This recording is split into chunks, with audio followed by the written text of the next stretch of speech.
Chapter 11 starts off with the group flying out of Atlantica when suddenly a big boat with space travel capabilities comes up from behind. Donald says, "It's a pirate ship!" and Sora tells everyone to hold tight and that it's going to ram them. Although this whole part of the scene has no continuity whatsoever because the ship stops just short of ramming them, then the scene changes and Sora is by himself walking on the deck of the ship, with Donald and Goofy supposedly already imprisoned in the hold. It doesn't say whether they got knocked out or were actually rammed, they're just inexplicably separated now so Sora can have some one-on-one dialogue with edgy Dark Lord Riku, who starts it off by saying, "I didn't think you'd come, Sora," which is a weird thing to say to someone you just ambushed from behind. I'm sure Sora didn't think he'd come either. Sora asks where Donald and Goofy are, and Riku continues his pity party like, "Are they that important to you?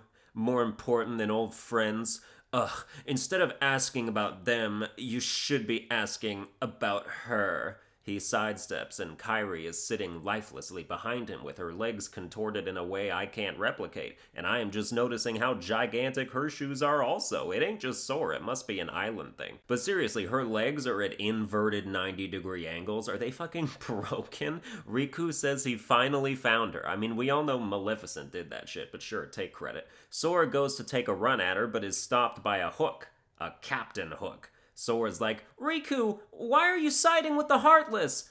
Because it gets results, bitch, that's why. In response, Riku engages in possibly his most poorly acted line of the game, going, "The Heartless obey me now, Sora. Now I have nothing to fear." Sora's like, "You're stupid!" Which, whoa, take it easy, Sora. This is an E-rated game. Riku shows off a new trick he's learned by creating a darkness doppelganger of Sora, which scares the living shit out of him for just a little too long. The scene hangs there for an extra second, and you're like, okay, Sora, take it in already. He's sent falling into the luckiest trapdoor placement of all time, and the scene ends. It begins anew with Sora telling Donald and Goofy how he found Kairi. Like, bitch, does nobody know how to give proper credit to anybody in this game?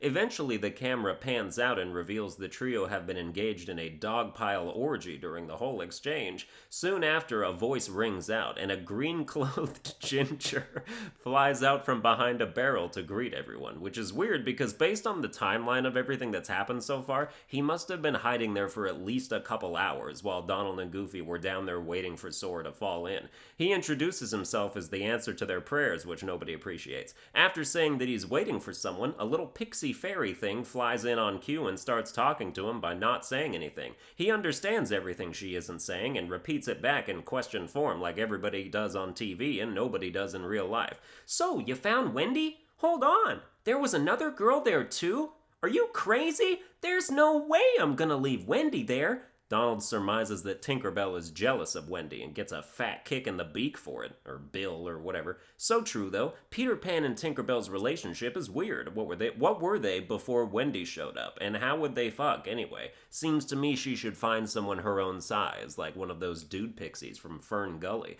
Tinkerbell opens up the door so they can escape. The group walks through the cabins of the ship, tangling with Pirate Heartless, when Goofy finally asks Peter how come he can fly.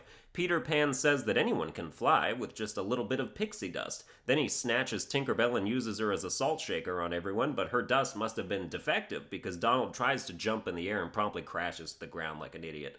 Meanwhile, Riku is telling Captain Hook that Wendy isn't one of the 7 maidens of pure heart, so it was a waste of time capturing her, which makes you wonder what dark secrets Wendy got going on that made her unviable. It's probably because she's a little slut for Peter Pan, and the only reason she wants to leave Neverland is so she can come back when she's 18 and ready. Riku tells him to hoist anchor, and I'm like, where? We're floating in space, but also we're not because we're in water, but the water's in space, and I have no idea how physics works. Our beloved heroes find Wendy trapped in a closet above them, spotting her through a grate. Peter and Wendy gush while Tinkerbell steams, and Sora asks Wendy if there's another girl in there with her. Wendy says, "Oh, why yes, but she seems to be asleep. She hasn't budged an inch." Welcome to the only girl voice I can do. Peter Pan!"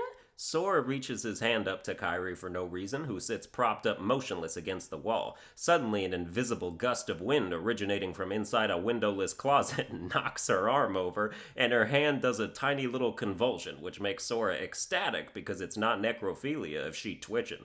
Then the Heartless open the door and take them both away to Hook's cabin, while Sora, Donald, Goofy, Peter Pan, and Tinkerbell, definitely needed to name all of them, try to find a way there. After utilizing the power of teamwork to knock down a ladder Peter Pan could have just flown up and released, we arrive in the cabin only to find Riku holding Kairi and stepping behind a black pool on the ground that spurts out an anti-Sora. Now we must fight. When it's dead, Peter drops through a hole and picks up an unconscious Wendy who must have taken quite a beating to the head.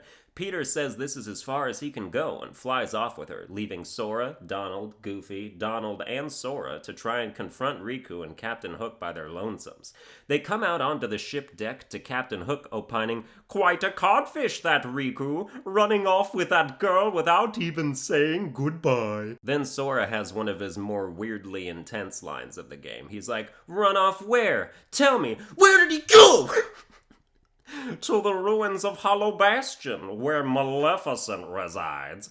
But you won't be going there, unless you intend to leave your little pixie friend behind." Then Sora's like, and it's like, damn, Peter Pan gives no shits about Tinkerbell at all, just left her behind to get captured. Captain Hook tells them to hand over the Keyblade and he'll spare their lives, as if that's even possible. Sora would just give Hook the Keyblade and then it would rematerialize in Sora's hand like, "Nah fam, I didn't choose this bitch." And Sora would be like, "Yo, I appreciate the sentiment, but we all dead if you don't get lost right now." And the Keyblade's like, "Yo, my nigga." It's got the pumpkin head keychain, which is a black Keyblade, so it's got privileges. It's like, "You my homie, cuz I ain't about to sell out for no 2-bit pirate that ain't want to grow up, you dig? Give me liberty or give me death, baby, I say. Well, I choose we all dying today, so say your prayers, cuz I got principles." Of course, none of that is necessary, because as Sora walks the plank, Peter Pan uses telepathy to tell him, "Oh yeah, the main thing I forgot about flying is that you have to believe that shit. Sorry." So Sora jumps off into a waiting crocodile's mouth and starts flying at the last second. Peter Pan reappears and swipes Tinkerbell's cage, and now it's time to show down with the captain himself, who is a capable swordsman, but he's no Keybladesman. After dispatching him, the crocodile chases him across the ocean, but as is the theme of Peter Pan in general, you can never outrun a ticking clock. Time always catches up. Sora starts excitedly going on about how he flew and how he can't wait to tell Kairi, but she probably won't believe him. Peter Pan says he can bring her to Neverland, and now that Kingdom Hearts 3 is coming around, I really hope they do that. I'm not sure if Neverland is in that game's world pool, but if it is, there has to be a moment where they fly together and he tells her about the first time he did it while trying to save her. It would be a perfect callback. Tinkerbell shows up and says nothing, and Peter Pan says, "What's that, Tink? What about the clock tower? You say there's something there." So everyone goes to the clock tower, and Sora hits one of the minute hands until it says midnight, which I'm pretty sure is illegal, but then the keyhole appears and he locks it. Peter Pan and Wendy hold hands, and Tinkerbell flies over to Sora and circles around him, which leads to probably the actual genuinely funniest moment in this game. Peter Pan motions over to Tinkerbell and tells Sora, "Look after her for me, will ya?"